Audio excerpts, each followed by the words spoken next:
Another dream unlocked. Ipinakita na sa publiko ang wax figure ni TV host actress Ann Curtis sa Madame Tussauds Hong Kong.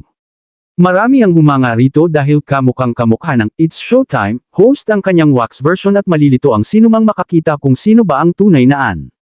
Nakasuot ang wax figure ng white dress at heels with matching microphone pa and jewelries. Ayon kay Ann, dream come true ito para sa kanya. Kung pag-uusapan naman ng mga wax museums, ang pinakasikat sa mga ito sa buong mundo ay walang iba kundi ang Madame Tussauds. Sa kasalukuyan, 5 Pilipino na ang nabigyan ng pagkakataon na magkaroon ng wax figure sa Madame Tussauds. Una, si Pia Wurtzbach, ang pangatlong Filipina na naging Miss Universe noong 2015 ay nagkaroon ng wax figure sa Madame Tussauds Hong Kong noong 2019.